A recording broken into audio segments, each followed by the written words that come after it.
मी मांडलेल्या शोक प्रस्तावावरती बोलण्यासाठी मी इथे उभा आहे. अध्यक्ष महोदय, खरं तर अजितदादा महाराष्ट्राच्या दृष्टीने किंवा सगळ्यांच्या दृष्टीने एक आगळं वेगळं व्यक्तिमत्व होतं.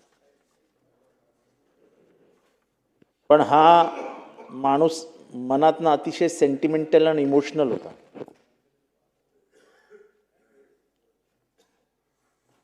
एकदा एका प्रकरणात, सहकारी बँकेच्या प्रकरणात त्यांना राजीनामा त्यांनी स्वतःहून ठरवलं, मी राजीनामा देतोय.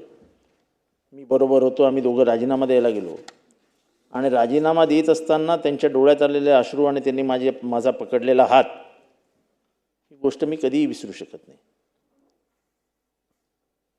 कोणाला काय म्हणायचं असेल ते म्हणा, पण त्यांच्यावर झालेल्या खोट्या नाट्याना आरोपाने ते प्रचंड व्यथित असायचे. त्यांना प्रचंड वाईट वाटायचं.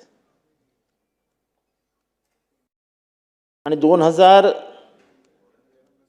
ते 2014 या काळामध्ये टी व्हीवर जाणारा राष्ट्रवादी काँग्रेसतर्फे जे काही प्रतिनिधी होते त्याच्यातला एकमेव प्रतिनिधी मी होतो.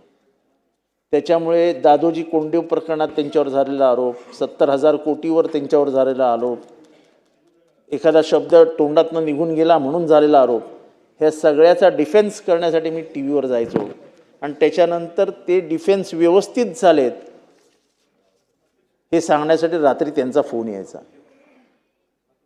अध्यक्ष महोदय, तडकाफडकी निर्णय घेणं हा त्यांचा म्हणजे त्यांचा डाव्या हाताचा खेळ होता. एकदा एका प्रकरणामध्ये टी व्हीवरती माझा आणि खडसे साहेबांचा वाद झाला आणि खडसे साहेब म्हणाले की इतका व्यस्त असलेला मंत्री एक फाईल 3 दिवसात सही करतो, हे कसं काय शक्य आहे? मी म्हटलं, खडसे साहेब काहीतरी चुकीचं बोलताय तुम्ही, 3 दिवसात सही केली? म्हटलं याचा अर्थ अजितदादांनी काय बघितलेलं दिसत नाही व्यवस्थित. म्हटलं जास्तीत जास्त 3 तास ती फाईल त्यांच्या टेम्पोरावर राहिली पाहिजे, 3 तासाच्या वरती फाईल राहूच शकत नाही. कुठलाही निर्णय घेताना ती पूर्ण फाईल वाचून, पण फाईलीचा ढिगारा अजितदादांकडे लागलाय असं कधी झालं नाही. माझी 2 रत्न उघडी असायची, त्याच्यामुळे मला खूप वेळा त्यांनी ठोकलं, अगदी जाहीररित्या ठोकलं, अरे वरची 2 बटणं उघडी कर. आणि मी त्याच्याच उत्तर द्यायचो की 2 बटणं काय बघता, आतमधलं हृदय बघा आणि हृदयात कोण आहेत ते बघा, हृदयात फक्त निष्ठा आहे.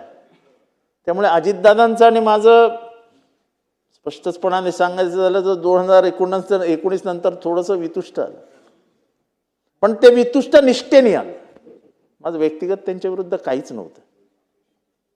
आणि म्हणून जेव्हा माझ्यावर एकदा आरोप झाला, एका बाईने आरोप केला आणि माझ्यावर 354चा गुन्हा दाखल झाला, तेव्हा सगळी कामं बाजूला ठेवून पहिल्यांदा माझ्या घरी येणारा माणूस अजित पवार. आणि तेव्हा ते आणि मी बाजूला बसलो आणि तेव्हा ते म्हणाले, जितेंद्र खरं आहे, एखादा खोटा आरोप झाला की त्रास आपल्याला होतो आणि आपल्या कुटुंबियांना होतो, बाकी त्यांना मजा असते. म्हणजे 354चा गुन्हा जगाच्या दृष्टीने खूप साधा आहे, पण त्याचा त्रास तुला काय होत असेल आणि तुझ्या पत्नीला काय होत असेल हे मी जाणतो. त्याच्यामुळे त्यांच्यातला जो मृदू स्वभाव होता हा मी स्वतः जवळनं अनुभवलाय. मी त्यांची जी सवय आहे कदाचित कोणी अनुभवली नसेल, पण पवार साहेबांशी बोलताना अध्यक्ष महोदय ते कधीच डोळ्यात डोळे नाही घालायचे. पवार साहेबांशी बोलताना ते एकीकडे बघायचे आणि पवार साहेब दुसरीकडे बघायचे. मला 2 मिनिटं अधिकचे लागतील. आणि त्याच्यामुळे अध्यक्ष महोदय, म्हणून मी सांगत होतो की सिनियरिटीलाच तुम्ही स्कोप द्या. अध्यक्ष महोदय, त्यांचे आणि साहेबांचं एक वेगळंच नातं होतं. ते नातं कदाचित महाराष्ट्राला कळणारही नाही, पण प्रचंड आत्मीयता आणि प्रचंड प्रेम असलेलं त्यांचं काकांबद्दलचा स्वभाव होता. आणि हे सगळं मी जवळनं अनुभवलंय, जवळनं बघितलेलं आहे. अध्यक्ष महोदय, मला जाताना फक्त एवढंच सांगायचं आहे. अध्यक्ष महोदय, मी आता 2 दिवसापूर्वी मला एक व्हिडिओ आला आणि त्याच्यात